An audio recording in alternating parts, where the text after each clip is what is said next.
Hi guys, তোমরা সবাই কেমন আছো? আর দেখো, নিজের অসুস্থ ভিডিও নিজে করছিলাম। হসপিটালে শুয়েছিলাম, তো স্যালাইন চলছিল, তো সে সময় একটু ভালো ছিলাম। তো কি করব, হাত খুব চুলকাচ্ছিল, তখন আমি একটু ক্যামেরাই করি। আর এই দেখো, আমার মা তো খুব টেনশনে ছিল, হঠাৎ মাত্র অসুস্থ হলাম না, সেই কারণেই তো মা বসেছিল। আর সীমা বাড়িতে এসেছিল রান্না করতে, ভাত নিয়ে যাওয়ার জন্য। আর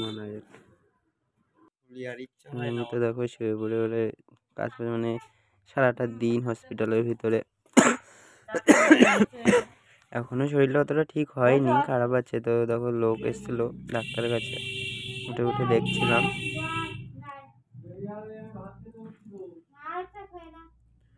আর দেখো, মুখে নাকি কালো কালো হয়ে গেছিল, সীমা বলছিল, তাই একটু ভিডিও করছিলাম, দেখছিলাম। তারপরের দিন সকালে তারপরে দেখো, আমার মা তেল মাখাতে চলে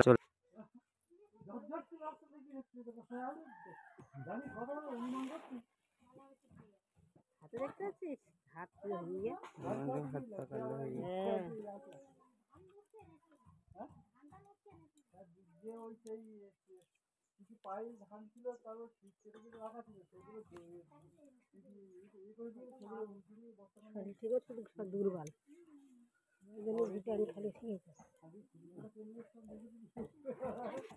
চলে যেত, আটকে রেখে দিয়েছে।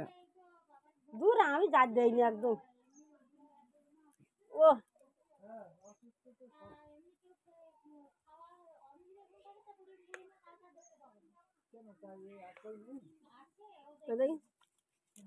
দেখার কেউ নেই, দেখার কেউ নেই গো। উঠে চান করে আসতে মাল বসে গেলে হবে না, বসে সবাই টাকা দেয় না। নিয়ে যাই হাঁটছেন করে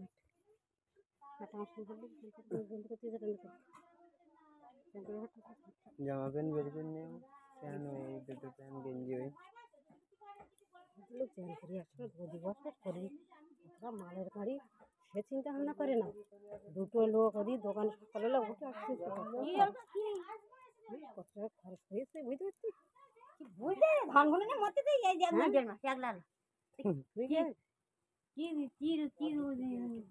যন্ত্রণাটা কি হলো নাকি? হ্যাঁ কি শুধু কলকাতায় বেরিয়ে নিয়ে ফিরে পেয়েছি। কলকাতায় কিনে আমার বাড়ি ফিরতে হতাম। কি অসুখ দিয়ে গেল? মাথা ঘুরে গেল, মাথা ঘুরে আর বাথরুমে পড়ে গেলাম, কি আর কোনো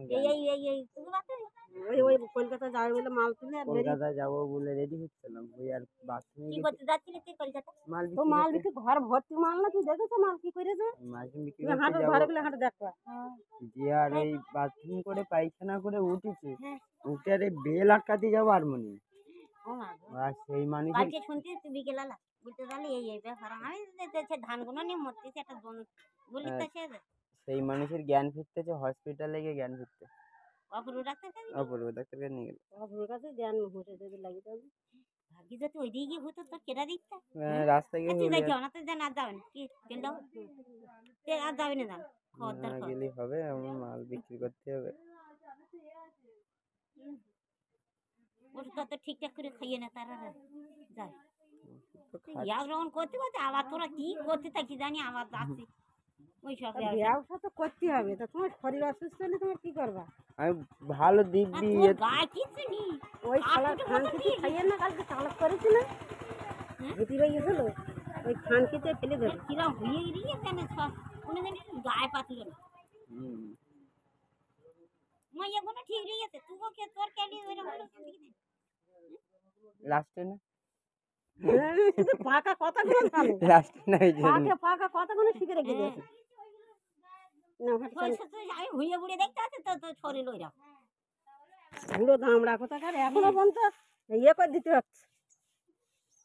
কচি খোকা হয়ে মোটর সেটা হলো না, গায়েটা পাতল না হচ্ছে ধান ভর্তি একটু তেল মাখে রোদ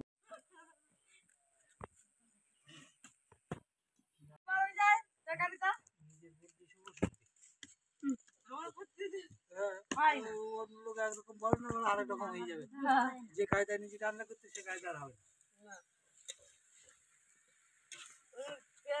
সব জায়গায় হয় না, ভালো হবে না হ্যাঁ?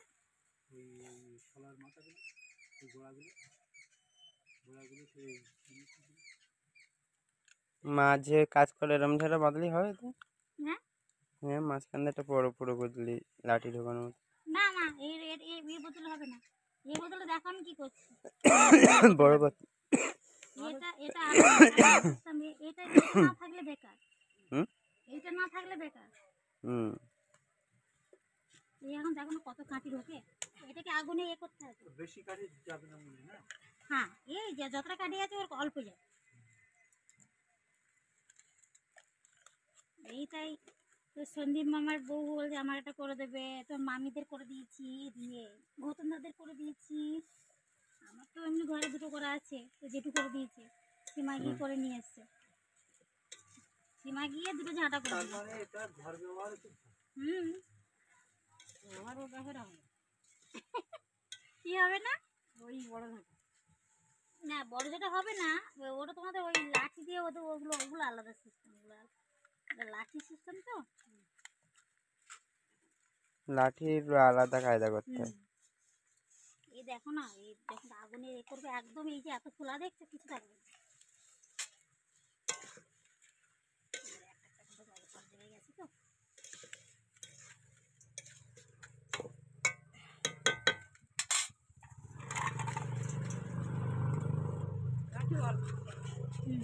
তুমি এত কাটি যাবে না।